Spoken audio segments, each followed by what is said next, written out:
அன்பே கல்வாரி அன்பே, உம்மை பார்க்கையிலே என் உள்ளம் உடையுதையா. நெஞ்சிலே ஓரூற்று நதியாய் பாயுதையா. மனிதர்கள் மூழ்கணுமே, மறுரூபம் ஆகணுமே. அன்பே கல்வாரி அன்பே.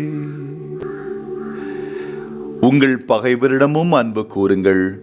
உங்களை வெறுப்போருக்கு நன்மை செய்யுங்கள். உங்களை சபிப்போருக்கு ஆசி கூறுங்கள்.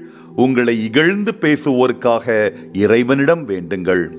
நீங்கள் எல்லோரும் ஒருமனப்பட்டிருங்கள். பிறரிடம் இரக்கமும் சகோதரர் அன்பும் பரிவுள்ளமும் மனத்தாழ்மையும் கொண்டிருங்கள். தீமைக்கு பதில் தீமையே செய்யாதீர்கள். பழிச்சொல்லுக்கு பழிச்சொல் கூறாதீர்கள்.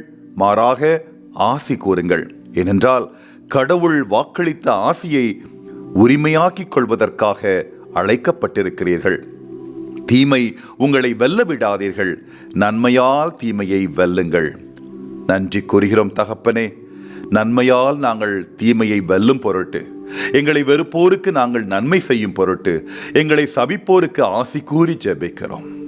கிறிஸ்தவ வாழ்க்கையில் உம்மை போல நாங்கள் வாழ வேண்டும் என்று கல்வாரி அன்பை நினைத்து ஜெபிக்கிறோம். ஆண்டவராகிய இயேசுவே, கடவுள் தன் பிள்ளைகளை எப்படி நடத்துகிறாரோ, நாங்கள் எப்படி பிறரால் நடத்தப்பட விரும்புகிறோமோ, அதே போல நாங்களும் பிறரை நடத்த வேண்டும் என்ற தெய்வீக விதியை எங்களுக்கு கற்பித்தீரே, நன்றி கூறுகிறோம். இன்று என்னை வெறுப்பவர்களையும் என் வாழ்க்கையில் நான் வெறுத்தவர்களையும் பற்றி நான் அமைதியாக உம்மிடம் சமர்ப்பிக்கிறேன். நான் என் கிறிஸ்தவ வாழ்க்கையிலிருந்து விலகி நீர் கொடுத்த அன்பை விதைக்காமல் வெறுப்பையே விதைத்த தருணங்களுக்காக மனம் வருந்துகிறேன் சுவாமி. இன்று மௌனமாக நான் வெறுக்கிற மற்றும் என்னை வெறுக்கிறவர்களை உம்மிடமே ஒப்புக் கொடுத்து அவர்களுக்காக ஜெபிக்கிறேன். எல்லா மக்களையும் நேசிக்க எனக்கு உதவும்.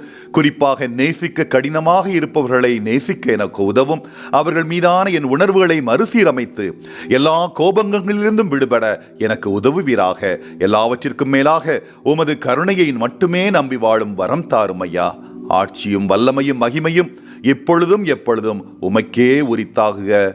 ஆமேன்.